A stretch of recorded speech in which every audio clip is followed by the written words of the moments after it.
آپ دیکھ رہے ہیں انصاف نیوز پاکستان اور میں ہوں آپ کا میزبان جاوید خان. ہمارے جو خصوصی مہمان ہیں پیارا پاکستان ویلفیئر فاؤنڈیشن کے بانی و منتظم ساجد کمبو صاحب. First of all sir thank you for your precious time کہ آپ نے اپنے قیمتی وقت میں سے ہمارے لیے ٹائم نکالا.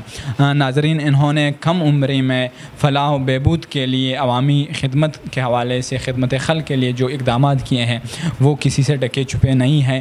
اس معاشرے میں جو لوگ جو ہے وہ اپنے لیے جیتے ہیں وہ صرف اپنے تک محدود رہتے ہیں، لیکن جو لوگ دوسرے کے لیے جیتے ہیں وہ ہمیشہ یاد رکھے جاتے ہیں. Sir again thank you for your precious time. بلا تکلف سر ہم آپ سے اسی ٹاپک پہ آتے ہیں. یہ بتائیں سر، آپ نے پیارا پاکستان ویلفیئر فاؤنڈیشن کیوں بنایا؟ بہت شکریہ جاوید خان صاحب. آپ انصاف نیوز کے حوالے سے جو کام کر رہے ہیں واقعی قابل تعریف ہی نہیں، قابل تحسین ہے.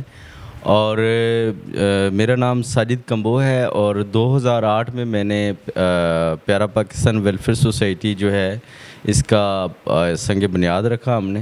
تو ہم نے اس کا جو سٹارٹ اپ ہے کہ چھوٹے سے گاؤں سے لیا تھا، اور اس میں ہم نے سب سے پہلے دیہات کی خواتین کو ووکیشن تربیت دی، جس میں لیڈیز سلائی کڑھائی، خانہ داری کے پروگرامز، اوور لاک، پیکو کے کام سکھائے گئے. اور اسی طرح ان کو ویکلی طور پر ہم نے دینی حوالے سے جو ہے وہ بھی ایک اصلاح و تربیت کا سلسلہ شروع کیا.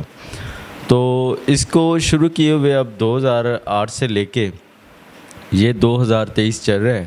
تو ایک وقت ہو گیا اور اللہ نے ہمیں توفیق دی ہے، اور اس میں سمجھتا ہوں کہ ہماری ایک مستقل مزاجی تھی اور رب نے ہمیں اس کام کے لیے چنا تھا کہ ہم کچھ کر سکے کسی کے لیے، ایسے لوگوں کے لیے جن کو ہماری ضرورت ہے، یا وہ لوگ جو معاشرے کے پسماندہ لوگ ہیں. اور اب تک ہم نے کوئی 9000 سے زائد خواتین کو ادارہ ریکارڈ کے مطابق ووکیشن تربیت دی، جس میں جو آج کل سر فہرست ہے بیوٹیشین ڈپارٹ چل رہا ہے. آئی ٹی کے حوالے سے ہم کام کر رہے ہیں، اور خواتین کو گھریلو دستکاری کے حوالے سے جو ہے وہ ایک کوشش کی جا رہی ہے. ہماری کوشش ہے کہ ہم خواتین کو وہ ہنر سکھائیں جو گھروں میں بیٹھ کے وہ کام کر سکیں. شادی کے بعد اگر اللہ نہ کرے زندگی کا ایک ساتھی جو ہے وہ بچھڑ جاتا ہے تو وہ اپنے گھر میں باعزت طریقے سے روزی کما سکے، جس میں آج کل ہم نے خصوصاً جو LED بلب ہیں، جو لائٹس ہیں، ان کو درست کرنے کا طریقہ جو ہے وہ بھی متعارف کروایا ہے. اس کے لیے ہمارا اسپیشلی ایک سٹاف ہے. اور اس کے ساتھ ساتھ ہم جو ہے آرٹیفیشل جولری بنانا جو ہے وہ بھی ہمارا ایک پروجیکٹ ہے، وہ بھی الحمدللہ ایک کامیابی سے چل رہا ہے. تو یہ ایک کوشش ہے جو ہم کیے ہوئے ہیں جاوید بھائی. اچھا سر، ساجد صاحب یہ بتائیں، آپ کے ٹوٹل ٹوبر ٹیکسنگ کے گاؤں سے آپ نے اس کا آغاز کیا، اب جو ہے اس ٹائم آپ کے ٹوٹل کتنے سینٹر ہیں جہاں پر آپ جو ہے وہ فلاح و بہبود کا کام سر انجام دے رہے ہیں؟ جی جاوید خان صاحب، اب تک جو ہے تحصیل کمالیہ میں، چونکہ ہم نے سٹارٹ اپ جو لیا تھا وہ تحصیل کمالیہ سے لیا تھا، اور کمالیہ کو خدر آف سٹی بھی کہا جاتا ہے. اور دوسرے نمبر پہ پولٹری کے حوالے سے جو ہمارا کمالیہ ہے وہ پنجاب کے تقریباً دوسرے نمبر پہ آتا ہے. اور بھنڈی جو ہے وہ سب سے زیادہ وہ بھی کمالیہ میں ہی کاشت کی جاتی ہے. تو کمالیہ سے ہم نے اس کو سٹارٹ اپ کیا، اور کمالیہ میں 4 جگہ پہ ووکیشن انسٹیٹیوٹ ہیں. پیارا پاکستان ووکیشن انسٹیٹیوٹ جس کا نام ہے، جس میں 3 منتھ اور 6 منتھ کے کورسز جاری ہیں. کمالیہ کے علاوہ 363 بامنی والا گوجرا میں ووکیشن انسٹیٹیوٹ جو ہے وہ ہمارا ایک کام کر رہا ہے. اسی طرح رجانہ میر ملت گلی نمبر 2 میں، وہاں پہ بھی پیارا پاکستان ووکیشن انسٹیٹیوٹ جو ہے وہ اپنے خدمات سر انجام دے رہا ہے.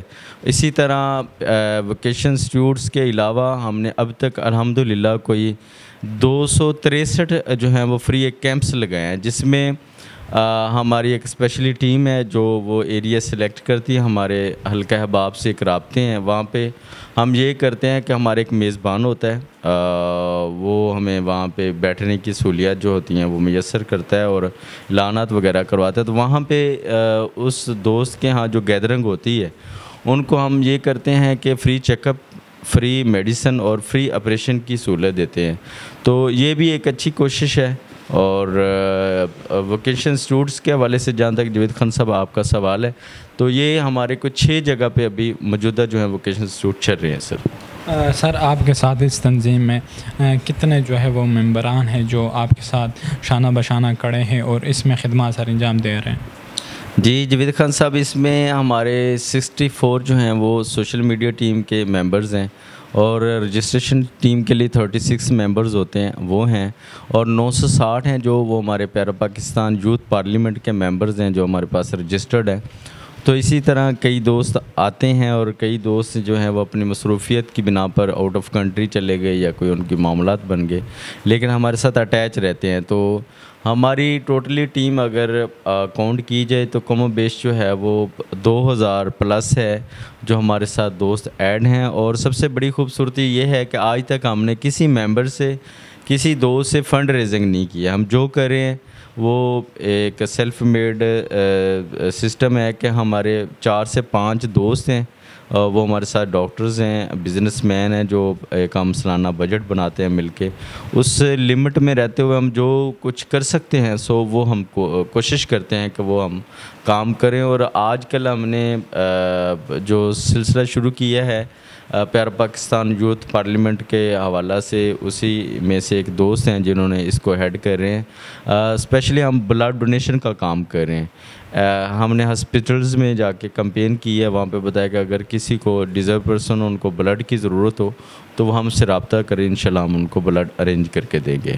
اچھا سر، لوگ کہتے ہیں کہ اس معاشرے میں خصوصاً حکومت جو ہے وہ تو اپنی جتنی آپ کہہ سکتے ہیں دے کی لے کتنی عوام کو جو ہے وہ سہولیات میسر کر رہی ہیں، لیکن کتنی ان کی بنیادی ضروریات کا خیال رکھ رہی ہیں، تو این جی اوز ہی جو ہے وہ بڑا کردار ہمارے معاشرے میں ادا کر رہی ہیں۔ آپ کیا سمجھتے ہیں کہ این جی اوز کا یہ جو نان گورنمنٹ آرگنائزیشن ہے، ان کا اسٹیٹ کی ترقی میں یا ان محروم علاقوں میں محروم لوگوں کے لیے کتنی خدمات ہیں، اور آپ کیا سمجھتے ہیں کہ ان کے میں اضافے کی وجہ سے کیا ان لوگوں کے مسائل حل ہو سکتے ہیں؟ جی بالکل جاوید خان صاحب، ایسے ہے کہ دیکھیں جیسے کہ آج کل پچھلے دنوں میں سیلاب آیا، تو جو سیلاب کی وجہ سے تباہ کاریاں تھیں وہاں پہ سب سے زیادہ فلاحی اداروں نے کام کیا، جس میں بہت بڑے بڑے نام ہیں۔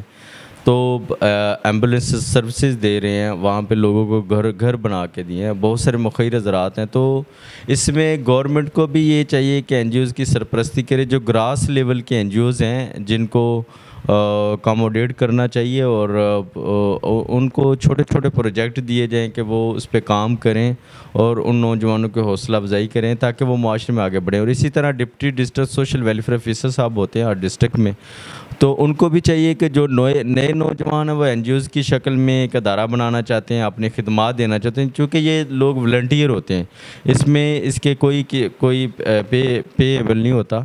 تو اس میں گورنمنٹ کو سرپرستی کرنی چاہیے، اور یہ یقیناً فلاحی تنظیمیں بہت بڑا کردار ادا کر رہی ہیں، پسماندہ علاقوں میں اپنی خدمات سر انجام دے رہی ہیں اور والنٹیئر دے رہی ہیں۔ اس میں یہ خصوصاً رب کی رضا کے لیے کام کرتے ہیں یہ سارے دوست جو این جی اوز والے ہوتے ہیں۔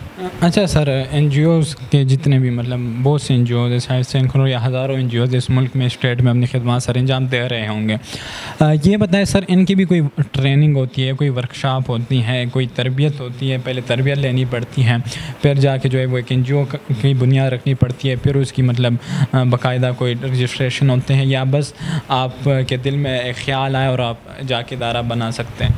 جاوید خان صاحب، ایسے ہے کہ سب سے پہلے تو آپ کا جذبہ جو ہوتا ہے نا، آپ کے اندر کوئی ایک کوشش ہے۔ فار ایگزامپل میں دیکھ رہا ہوں ایک بچہ جا رہا ہے، اس کے پاس جوتا نہیں ہے، جو اس نے کپڑے نہیں پہنے ہوئے، تو میں اسے بلاتا ہوں، میں اس سے پوچھتا ہوں بھائی آپ کہاں سے ہو، آپ کے پاس جوتا نہیں؟ بتاتا ہے کہ میرے ماما پاپا کے پاس ابلٹی نہیں ہے کہ وہ جوتا لے کے دے سکیں، تو میں اپنی پاکٹ سے اسے جوتا لے دیتا ہوں۔ یہی میری ٹریننگ ہے، یہی ایک میرا جذبہ جو ہے وہ ایک کام ہوگا مطلب آگے بڑھنے کا۔ تو جو ٹریننگ کی بات ہے، واقعی جو سینئرز لوگ ہیں وہ جونیئرز کو بتاتے ہیں کہ کیسے اس میں مشکلات ہیں، اور اس کے لیے باقاعدہ جو پروجیکٹ ملتے ہیں اس میں این جی اوز ٹریننگ ہوتی ہے کہ آپ نے لوگوں میں جا کے کیسے کام کرنا ہے، اور کسی شخصیت سے ملنا ہے تو ان سے آپ نے کیسے کر کے بات کرنی ہے یا فنڈ ریزنگ کرنی ہے۔ سب سے زیادہ جو مشکل مرحلہ ہوتا ہے وہ فنڈ ریزنگ کا ہوتا ہے، اور فنڈ ریزنگ میں بڑی ساری مشکلات ہوتی ہیں۔ ایک دوست بتاتے ہیں کہ وہ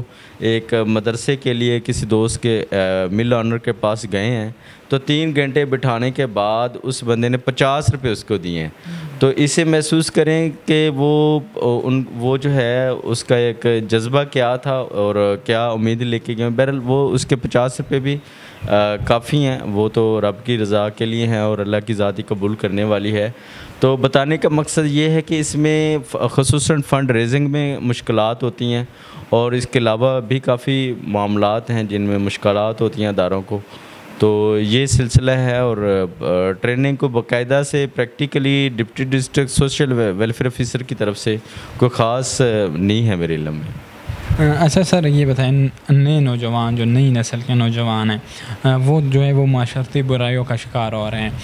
آپ نے جس طرح کہا کہ 2008 میں آپ نے اس ادارے کا، اس تنظیم کا جو ہے وہ بنیاد رکھی، اور اب 2023 ہے، اور تقریباً آپ کی عمر 35 سال ہے، یعنی آپ 15 سالوں سے خدمات سر انجام دے رہے ہیں، اور 20 سال کی عمر میں آپ نے اس کی بنیاد رکھی۔ اور ایک نوجوانی اس عمر میں جہاں نوجوانوں کو دنیا میں گھومنے کا شوق ہوتا ہے، بہت اور سے شوق ہوتے ہیں، وہاں پہ آپ کو ایک خدمت خلق کا شوق چڑھا، تو آپ باقی نوجوانوں کو کیا میسج دیں گے؟ جی بالکل جاوید خان صاحب، بڑی خوبصورت آپ کی بات ہے۔ تو میں کہتا ہوں، جیسے کہ میں آپ کو بتا رہا تھا کہ جیسے ایک نوجوان، اس میں کسی کو کتے لڑانے کا شوق ہوتا ہے تو اس کا ایک شوق ہے، کسی کو کبوتر پالنے کا شوق ہے، وہ بھی ایک شوق ہے۔ تو یہ رب کی طرف سے چنے ہوئے لوگ ہوتے ہیں خاص، جن کو رب اپنے کام کے لیے چنتا ہے، اپنے بندوں کی خدمت کے لیے چنتا ہے۔ تو دوسرے نوجوانوں کو بھی اپنی مصروفیت میں سے کچھ ٹائم نکال کر ایسے سوشل ایکٹیویٹیز کو ٹائم دینا چاہیے، اور ضروری نہیں ہے کہ آپ کسی ادارہ میں ایڈ ہوں، کسی تنظیم میں شامل ہوں یا کسی گروپ کا حصہ بنیں۔ آپ اپنے پڑوسی کا خیال کر لیں، آپ اپنے محلے میں جو کوئی مجبور ہے، لاچار ہے، بے بس ہے، جسے آپ کی مدد کی ضرورت ہے، آپ اسے اپنی سروسز دے دیں، اور آپ پھر دیکھیے گا کہ آپ کو دلی طور پر تسکین حاصل ہوگی، اور اس میں رب کی آپ پہ کرم نوازی ہوگی، اور رب کی ذات آپ کو نوازے گی بہت زیادہ نا۔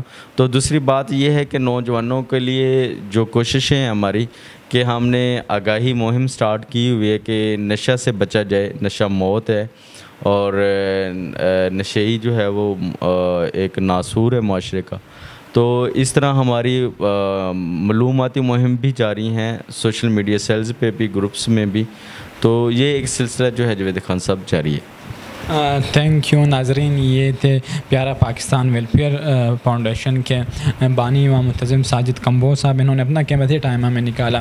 ناظرین، یہی وہ لوگ ہوتے ہیں جو معاشرے میں آگے جا کے ہمارے رول ماڈل بنتے ہیں۔ اگر ہم دیکھیں ہمارے ملک کی جو حالت ہے اس مہنگائی کے دور میں، جس طرح لوگوں کو معاشی مشکلات ہیں ان سے لوگ دو چار ہیں، تو اس طرح کے لوگ جو ہے وہ، اگر جس طرح انہوں نے کہا کہ ہم نے تقریباً 2600 لوگوں کو انہوں نے صرف خواتین نے ان سے ٹریننگ حاصل کی۔ اب آپ یہ اندازہ لگا کہ وہ 2600 خواتین، سمجھے کہ 2600 خاندان آباد ہوئے ہیں، اور اگر ایک خاندان آباد کر لے، آپ اپنے ایک خاندان کو بھی آپ کی وجہ سے کوئی فائدہ پہنچے، تو آپ سمجھے کہ آپ اپنے مقصد میں کامیاب ہو گئے۔ ملتے ہیں کسی اور پروگرام میں کسی اور مہمان کے ساتھ، دیجیے مجھے اجازت، اللہ نگہبان۔